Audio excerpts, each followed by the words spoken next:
Watch a superhero landing in slow motion. Knee down, fist down, head down, hair in the eyes. Cool, right? Now imagine you're the bad guy 20 feet away with a gun. They just gave you the easiest shot of your life. Reddit will tell you this is actually an intimidation tactic. Reddit is wrong about a lot of things, including this. A pose that hides your eyes, pins your weight to one knee, and locks your fist to the floor is the worst combat position a human body can hold. The actually correct superhero landing has the hero touching down on his ass or his neck. By the end of this video, you'll agree with me, but not for the reasons you might think. Let's first think about what real landing actually looks like. The body acts like a spring. The legs bend, the weight drops low, the knees fold, and the whole structure collapses inward to spread the force across as many joints as it can. The 3-point does the opposite. All the load goes to a single knee, or one knee, or one kaniki cap that is slammed into the ground, whatever. The opposite arm holds the rib cage off the floor. Some even slam their fist into the ground, making the full shock go to their neck. I don't know. I'm not a physical therapist. The other guys with calculators have already done the math on what those forces actually look like, and the conclusion they reached is, yes, a normal human attempting this would shatter their own bones. We are not redoing the math because they already did, and they did it well. People who do landings for a living, parkour runners and stunt performers, never land like this. They roll. A roll turns the vertical drop into a horizontal motion. The body stays moving and grooving. Those are the rules for normal humans, but superheroes are no ordinary humans, are they? So, all right. Gentlemen,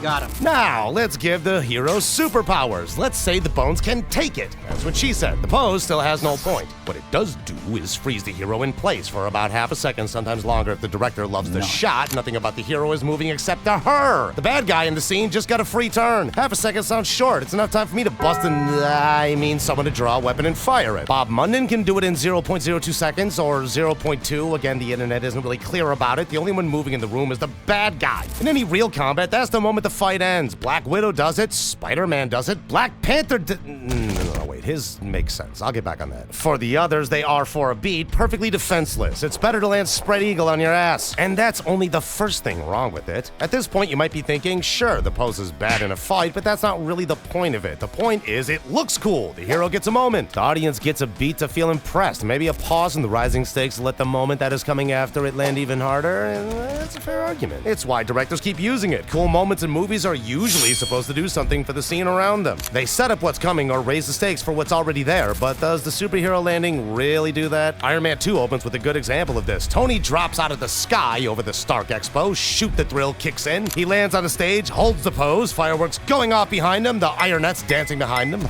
Cool, right? Now ask yourself what that moment does for the rest of the scene. The next thing that happens is the girls walk away and Tony gives a speech. The pose didn't set up a fight. There was no fight coming. It didn't raise any stakes. The audience in the auditorium already loves him. The whole entrance paid for itself and then stopped. And now the movie has to begin again with a guy at a podium. Some landings don't do this. The good ones, the ones that work like Black Panther, do something. Same with landing on your freaking neck. We'll get to those in a minute. The version of the landing that almost every studio reaches for in almost every film is the version we just watched. A signature beat. The audience gets to see who the hero is in one clean, sparkly image, and that sounds reasonable. But, and I do mean a big but here, there's a third problem with the pose that nobody talks about. It's the worst one yet, though they also bring the exceptions that do it right, which is weird, but kinda cool. Black Widow, Spider-Man, Thor. No, wait, Thor also makes sense. Sometimes. But pull up the landing frame from Black Widow or Spider-Man or Captain Frickin' America, a little Boy Scout over there, put them side by side. You can barely tell them apart. Change everything around it, the costume, the lighting, the score, the hero, the pose stays the same. The most personal beat in a superhero introduction is the moment they're all interchangeable. So, what are the exceptions? Pay attention to them because they're proof of what's broken with the version everyone else does. Hulk doesn't pose when he lands. Hulk craters. He comes down hard. The ground shatters under him. Debris goes everywhere. The shot is over before any of it settles. Nobody watching that landing thinks, cool pose. They think, don't be near that. The crater itself is the hero showing up. There's no separate frame where you study the body position. The body and the destruction are the same beat. Black Panther does land in a 3-point. His version of it has a job. When he lands and slams the ground, the energy releases as a shockwave. The shockwave knocks a dozen of warriors back. The pose looks like the standard one for a second, and then the ground turns into a weapon. The pose works because of who the character is. Spider-Man does land in a 3-point sometimes. He's not consistent, but his best landings flow into whatever comes next. He swings in, hits the ground, springs back up, the camera keeps moving. The pose, when it shows up at all, doesn't pause.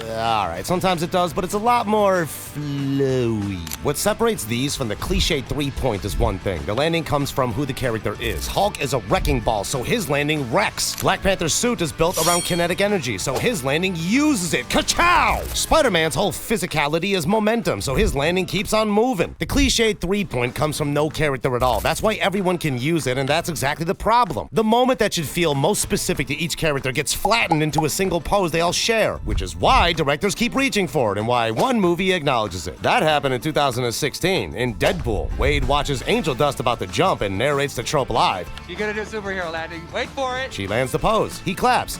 Yeah, that's really hard on your knees. Totally impractical. They all do it. Marvel and DC heard him and kept using it. Years later, it happened again. Black Widow 2021. Yelena openly mocks Natasha's signature pose, hair flip, and exaggerated crouch and all. It becomes a running gag in the movie. The stunt team confirms Scarlett Johansson would actually break every bone in the character's body if it was done in real life. Those were the smart people I mentioned before. Marvel put all of that in a film and kept using the pose anyway. The industry has known about the pose for years. The films kept using it anyway. The reason is simple. The pose is the cheapest possible way to say the hero hath arrived. Anything else takes work. Does that mean there is no other honest defense of this pose? And how the hell would landing on your neck or ass be any different? I hear you, trust me. We'll get there, I promise. There's one more honest defense of this pose, and it's worth taking seriously before we throw it out, because only then can the argument for our super deluxe kickity flippity new landing land.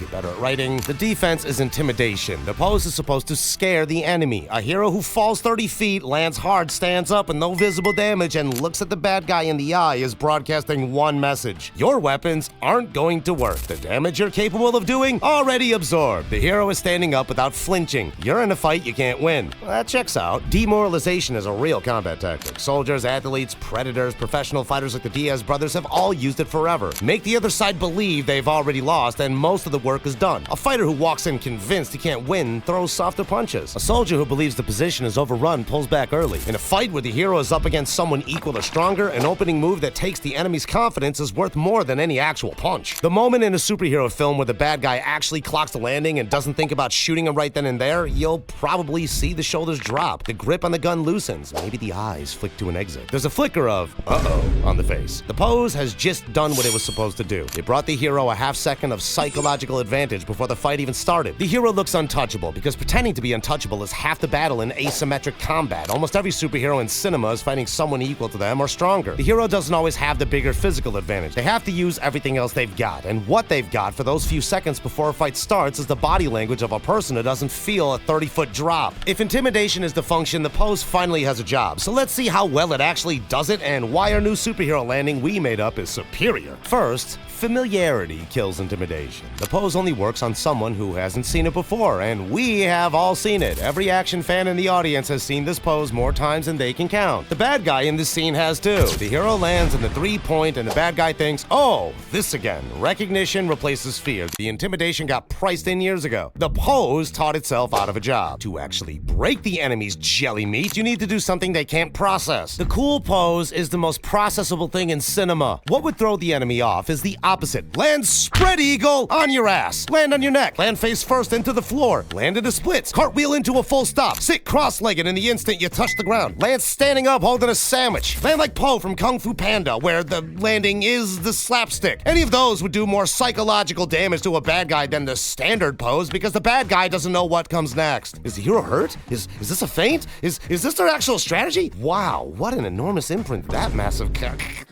what kind of person fights like this? Every cycle the enemy spends figuring that out is a cycle it isn't spending on the fight. Hulk does this on purpose. Remember? Hulk craters when he lands. Nobody has a mental file for the moment a crater opens up in front of him. The bad guy can't figure out what's about to happen because nothing about it looks like the version they've already seen. Okay, maybe some do, but the cool pose bad guys are tired, alright? And the Hulk bad guys are processing a new emotion. Which is why, when I told you at the start of this video that the actual correct superhero landing has the hero touching down on his ass or his neck. And I meant it. The optimal landing is the one the bad guy didn't see coming. Poe has proven this before, even though technically it's not even a superhero landing, just how he lands on Tai Lung's face in the middle of a fight. Nobody watching Poe knows what he's going to do next, and the bad guy in the scene doesn't either. That's underestimation, or intimidation, perhaps. Something the cool pose was trying to do all along and got too famous to do anymore. Can the hero be shot in this pose? Yes. Is it an even easier target than the three-point pose? Also yes, but yes, there is a logical but. Three-point landing gives him a half-second to aim.